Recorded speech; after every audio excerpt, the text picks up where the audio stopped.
Suppose you want to make a model of a hut to keep in the school exhibition using bamboo sticks. Imagine how you would make it.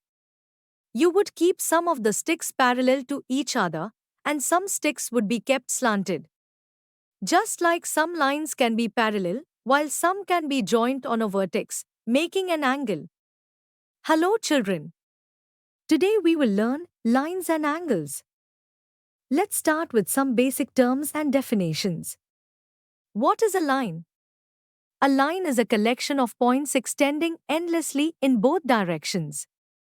It has no thickness, only length. We usually represent it with 2 points and a double-headed arrow. For example, now, the line segment is different. It's a part of a line that has 2 endpoints. Think of it as a piece of a line. So, if we have points A and B again, the line segment AB has a definite length and doesn't extend endlessly. Next up, let's talk about a ray. A ray starts at one point and extends infinitely in one direction. Imagine it like a sunbeam. For instance, if we start at point A and go through point B, we have ray AB. Great! Now that we've got lines, segments, and rays down, let's move on to angles. An angle is formed when two rays meet at a common endpoint. This common point is called the vertex. The two rays are the sides of the angle. This is angle AOB. We measure angles in degrees, and a full circle is 360 degrees. There are different types of angles based on their measures. Let's go through them quickly. Acute angle, less than 90 degrees. Right angle, exactly 90 degrees. Obtuse angle, more than 90 degrees but less than 180 degrees.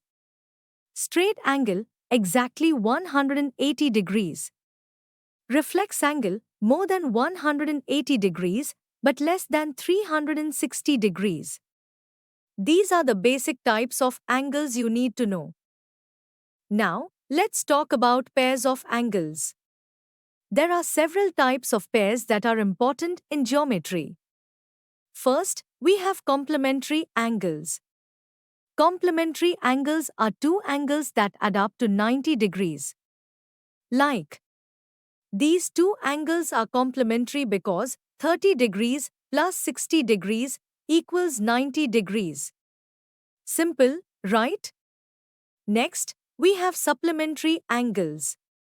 Supplementary angles are two angles that add up to 180 degrees. Here, 110 degrees plus 70 degrees equals 180 degrees. These angles are supplementary. Another important pair is adjacent angles. Adjacent angles share a common arm and a common vertex but do not overlap. And finally, we have vertically opposite angles. When two lines intersect, the opposite angles are equal. These are called vertically opposite angles. Now, let's dive into the concept of parallel lines and a transversal. Parallel lines are lines in a plane that never meet. They are always the same distance apart. When a third line crosses them, it is called a transversal. When a transversal intersects two parallel lines, several pairs of angles are formed. Let's break them down. Corresponding angles, these angles are equal. Here, angle 1 is equal to angle 5, angle 3 is equal to angle 7, angle 2 is equal to angle 6, and angle 4 is equal to angle 8. Alternate interior angles, these angles are equal. For example, angle 3 is equal to angle 6, and angle 4 is equal to angle 5. Alternate exterior angles, these angles are equal. Example, angle 2 is equal to angle 7, and angle 1 is equal to angle 8. Consecutive interior angles, these angles add up to 180 degrees. For example, angle 3 plus angle 5 is equal to 180 degrees, and angle 4 plus angle 6 is equal to 180 degrees. Understanding these angle relationships helps in solving many geometric problems. Let's look at an example. Find the value of x in the following figure if L is parallel to M. Take some time and try using what we have studied. Let's see, first we will mark this angle as y. So, we see that angle y is equal to 110 degrees as they are vertically opposite angles. Then, we observe that angle y and angle x are consecutive interior angles, so 110 degrees plus x is equal to 180 degrees. We get angle x equal to 180 minus 110 degrees, that is 70 degrees.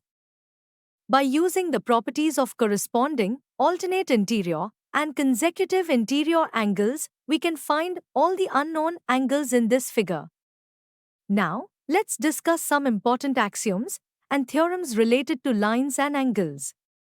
Axiom 1. If a ray stands on a line, then the sum of the two adjacent angles formed is 180 degrees. This is also known as the linear pair axiom. Axiom 2. If the sum of two adjacent angles is 180 degrees, then the non-common arms of the angles form a line.